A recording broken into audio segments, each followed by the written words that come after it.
About Ukraine, we are the first to inform the world that Putin and Xi have planned to work together. Putin is going to take Ukraine while Xi is going to get Taiwan. Putin occupied Crimea without using a bullet. He instigated a rebellion from within, and the world showed few responses. This has yielded to the ambitions of both Putin and Xi. They increasingly despise the US and Europe. They've never taken the US and other Western countries seriously, especially now that they are indifferent in what happened around them. Yesterday, I spoke to someone who just left Ukraine and just came back to Asia from Europe. He told me that the relationships between the US and Russia, Communist China, or Europe are extremely intriguing. Putin and Xi believe that the US will never really fight back. Our brother, Secretary General of NATO, was not even prepared to send troops. Another bigger problem is that Putin's desire is not only to take Ukraine, but also to fully control Europe. Similarly, Asia belongs to Xi once he has Taiwan. Putin has made two moves in Europe.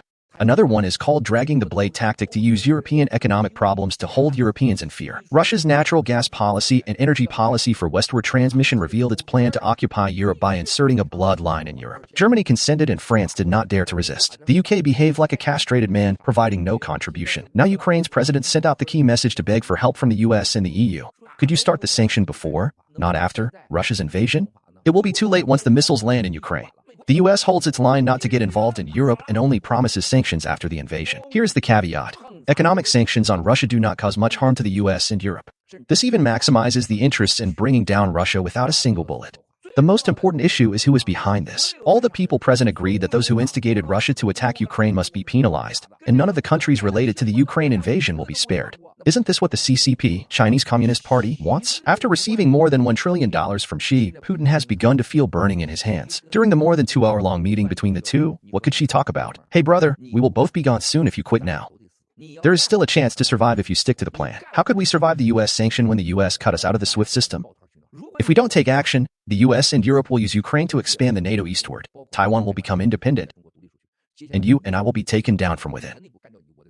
Russia can be reborn by eliminating Putin, and China can have decades of a good life by getting rid of Xi.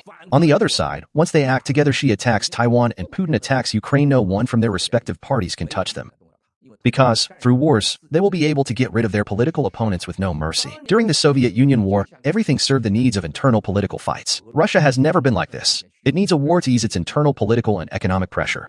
The collaboration between Xi and Putin is needed for their political security and personal safety. The fate of Ukraine is not only in the hands of Putin, but in the joint hands of Putin, Xi, the president of the US, and EU. Everybody is playing the Ukraine card until it is torn into pieces. The US and the EU are using Ukrainians' lives and stability to iron out the will of Putin and Xi. They will be killed from inside their parties if no action is taken.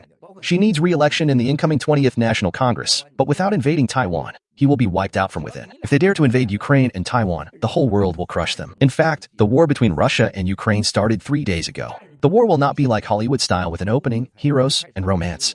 What about Taiwan? There will be some movement in Taiwan soon.